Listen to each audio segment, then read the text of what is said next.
S23 Plus greatly improved over the S22 Plus of last year in quite a few ways. This phone has really surprised me.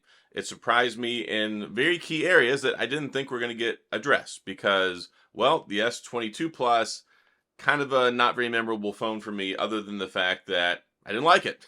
I thought the phone itself was nice, but the S22 Plus, terrible battery life, overpriced, and a lot of features really watered down from the Ultra. Well, some of that translated to the S23 Plus, but it fixed a lot of things in the right way, like giving us much better battery life and giving us better standby time and having, well, quite frankly, a couple new features in it that I wasn't expecting, like the identical same selfie camera as the S23 Ultra.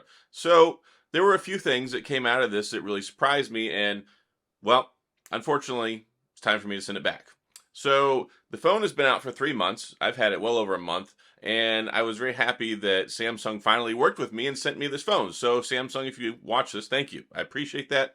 So does my audience. So hopefully we can continue that relationship. But the S23 Plus, I think they did a lot of things right. And most of it was fixed by one thing, the chip. It's funny because you can have so many things that are good on a phone and it can be plagued by one small thing. Well, a big small thing, which is the chip, the system on a chip. The Snapdragon 8 Generation 1 last year, let's face it, it wasn't good. And that wasn't necessarily a Snapdragon problem. I mean, well, a Samsung problem. That was more of a Snapdragon problem. The chip just was not good. And it was not good in the OnePlus phones. It was not good in the Samsung phones. It was terrible with battery life, terrible with power efficiency. And it's like they boasted so many different things we thought were supposed to be better over like the 888. And it just didn't work out that way. The 8 Plus Generation 1 that came along in the fall was definitely better in the Z Flip 4 and the Z Fold 4. But the S23 Plus, I'm happy to say that it's been a really enjoyable experience. And I didn't think that was going to be the case. I was so against this phone when it first came out that I wasn't going to buy it, and I didn't. I said I'm going to get the S23 and the Ultra. I'm not buying the Plus. So I was very happy that Samsung sent this out because I did want an opportunity to test it and see if it got any better, but I wasn't spending $1,000 on it, right? I don't believe it's worth $1,000. It's not to me. It may be to you, and that's fine. But the nice thing with Samsung is rarely do you ever pay full price. And that's one of the silver linings of dealing with Samsung because their stuff is on sale. They have usually good trade-in deals. And I want to be a little bit more global, a little bit higher my assessment on this because I know sometimes myopically I look at things only United States. And I can't keep track of all the brands, all the networks, all the things, all the prices globally. Now, I'll say one thing about here in the United States, and then I get 50 comments about, oh, that's not here in Europe, that's not here in Germany, that's not here in Canada.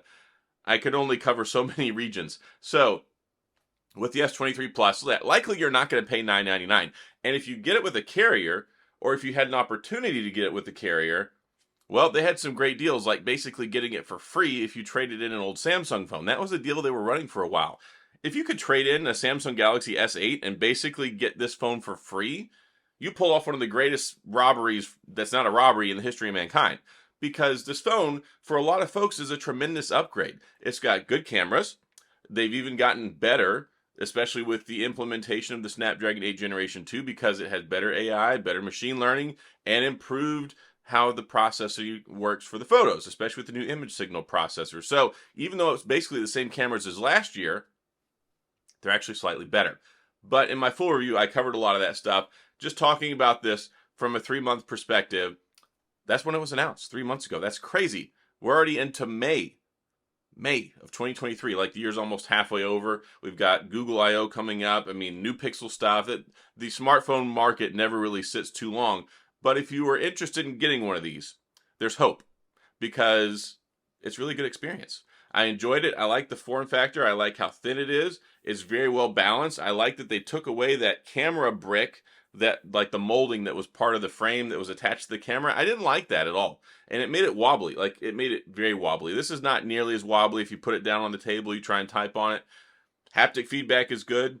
The screen is gorgeous. It's getting nice monthly security patches and updates. They stay on track really well with their Samsung phones. Good stereo speakers, Bluetooth, wireless charging, regular charging, and reverse wireless charging. So if you've got your earbuds and those charge wirelessly, you need to charge another phone in an emergency, you can do some pretty cool stuff with this.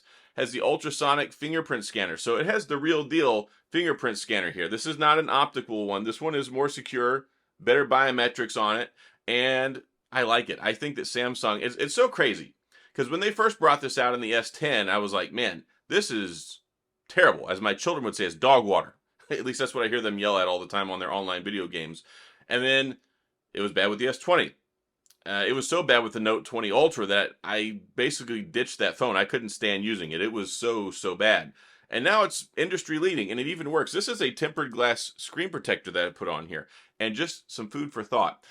If you want to get an S23 Plus, this is an S22 Plus screen protector. Yes, the screen protectors, they're the same. They work, same screen size, all that great stuff. The cases are slightly different though. So you can't use an S22 Plus case. You can use an S22 Plus screen protector. There you go. I just saved you some money. And if you want a suggestion, one in the description. So the phone itself, the big thing I can say, it's been surprising for me because I had such a bad experience with the S22 Plus. I mostly hated that phone. Terrible battery life. Now this one, they actually bumped up the battery a little bit, and now it gets all-day battery. It's impressive. It's like Samsung and Apple flip-flopped from 2022 to 2023, and now it seems like the Samsung S23 series, compared to the iPhone 14, at least the Pro series, it's getting better battery life. So it's been great. It's good for battery life, all-day battery life. It's great for playing games on it. You get the 120 hertz refresh rate, beautiful screen, good cameras. Now, they're not the most amazing, and a lot of the criticism I have about this phone is that, well, for $1,000, it just doesn't have the most amazing stuff. That's what the Ultra is for. But the thing is it costs you $200 extra for the Ultra. Not everybody wants a curved edge display. Not everybody is happy that the Ultra series got turned into the Note. We used to have two distinct models. We had the S series, we had the Ultra, which didn't have a stylus, wasn't the Note, looked a little bit different, more rounded. And then in the fall, we had the Note. Well, they decided to combine the two. And I think that was a terrible idea because you kind of just forcing two different people, their preferences into phones, into one. And some people aren't happy about that. Some people like the idea of a non-stylus integrated phone. They like the not so boxy appearance. They like the not, just the different stuff that comes along with the Note. That's what the Note was for. But apparently the Note wasn't selling all that well, especially in the fall. So they merged the two lines. And then they said, we'll sell this for $9.99, but we won't give you the big, better camera. Like the Ultra has a 200 megapixel camera. This one has a 50. The Ultra, it has the S Pen, costs $200 extra, has a curved edge display. No S Pen, this one's got a flat display, and it's a little bit smaller, 6.6 inches instead of 6.8. Has just under a 5,000 milliamp battery. It doesn't have the macro camera capability. It doesn't have the lower refresh rate when it comes to the hertz. Like, it doesn't down throttle down to 1 hertz, right? Or 10 even. This one only goes to, I believe, around 40. I'd seen some mixed documentation that said maybe 24, but I think it's 40. Either way, it doesn't get as good on the throttling down the refresh rate, which saves more battery, and just a couple different things like that. There's enough stuff there that, yeah, the Ultra is more Ultra, right? Instead of more better, it's more Ultra. But this phone, it's not bad. And I never wanted to give the impression that it's a bad phone. And I've told most folks, if you want to pick it up and use it, it's really enjoyable. You'll probably like it. But at $1,000, it's not really, I think it should be a $799 phone. And that's a great thing about Samsung. If you can get it cheaper, if you can trade in something, if you got a great carrier deal, if you got some of that stuff, then this makes for a really attractive phone. And I think it looks great. I think it's the best looking Samsung S series phone they've made outside the Ultra. I like the way the Ultra looks. But for the normal S series guys, it's really nice. It's got the two-tone. It's the flat on the back, the polished on the side. Now, it does have 45-watt charging, which I think is good. It's better than the 25-watt charging on the regular S23. This one has the upgraded storage, too. They bumped it up to 256. So there's no 128 model. You get 256, 8 gigabytes of RAM. That's good. That's going to give you more than you'll probably ever need. And I think it's really complimentary. So overall, the time that I've had with it and the fact that it's been out for like 3 months now, yeah, I think that it's a really good phone. Again, I have my reservations about the price tag, but I don't want that to cloud the overarching opinion that I have. Now, if you can get it for a good price, I think you'll love it. Like, not everybody wants a Quad HD Plus resolution. They don't want to pay extra for that. Maybe you can't tell the difference. Not to be offensive in saying that, but I get a lot of comments. Someone's like, I can't tell the difference. It looks the same to me. So much so, some folks who have the S23 Ultra will turn their resolution down to 1080p because it saves battery. So the screen looks nice. It's the best Samsung screens that I think they've ever made. And it's funny because I see a lot of articles where people are like, oh, the S23 series, it doesn't even have the best Samsung screens. Maybe it doesn't, but I still think they look the best. You can say that the iPhone panel is better, which that's a Samsung screen, by the way. If you look at the iPhone 14 series, the screens are from Samsung. So wave at Apple whenever you walk by with your Samsung phone and be like, hey guys, you'll have our screens. But I think that Samsung did a good job here. And I think that it has a lot to offer. And of course, it's got 4 years of operating system updates, 5 years of security patches. They're Johnny on the spot with the patches. They've done a really good job at really rehabilitating and building an image of trustworthiness.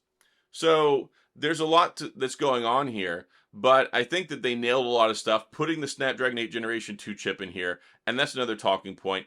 The chip, globally, is the same. There's no Exynos anymore in these phones. So that means that if you buy this in South Korea, you buy it in Japan, you buy it in Germany, you buy it in Canada, you buy it in Brazil, you buy it in the US, you're going to get the same experience. And you're not going to have a lesser experience and usually end up paying more money anyway because, well, internationally in certain markets, these phones cost more money. So overall, I think the S23 Plus is a win for a lot of people. And I think it makes sense for some folks who don't want the bigger one.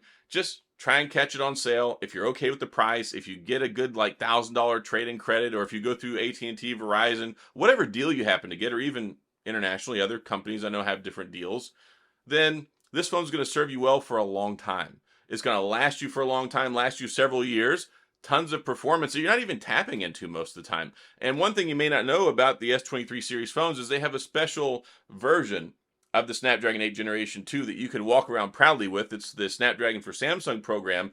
It's clocked at 3.36 gigahertz. It's actually got, I think it's over a 10% boost over, maybe it's 10%, but either way, it's clocked higher than the ones that most other phones get. Not that you can really tell the difference, but either way, they've done a lot with power management, standby time, battery life, always on display is good, and everything about the phone, in most instances, it's been a really enjoyable experience. So I wanted to reflect on this one last time. 3-month mark, a good time to talk about it, a good milestone as we go into the summer. I think that it's a good phone. I think Samsung did a good job with it. I know I have my qualms about the price and the way they do it to kind of, they want you to buy the Ultra. And that makes sense because that's the coolest, the biggest, the baddest phone. But not everybody wants that. And for folks who don't want that, and don't want a smaller screen like the S23, but don't want to compromise on daily performance and still want good cameras and still want a beautiful screen, this is your guy if you want a Samsung phone. There are other alternatives, of course. I mean, there's the Pixel series phones, the OnePlus 11, which is an amazing phone and is significantly cheaper. And even the regular S23. I love the regular S23. Great phone, especially one-handed form factor, smaller, all that stuff. But just my last reflective notes on this before it goes back in the mail to Samsung. I think they did a good job. I appreciate it for what it is. I think if you're interested in this phone, if you want to buy one, you'll probably really enjoy it because all the S23 phones have been fantastic.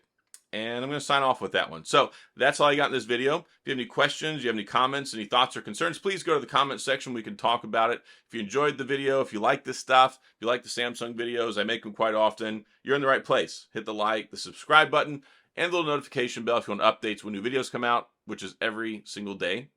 If you like that stuff, this is where you want to be. And as always, thanks for being here. I appreciate you watching. Thank you for taking the time out of your day to watch this video. I truly hope that it was helpful and you enjoyed it. I'll see you guys next time.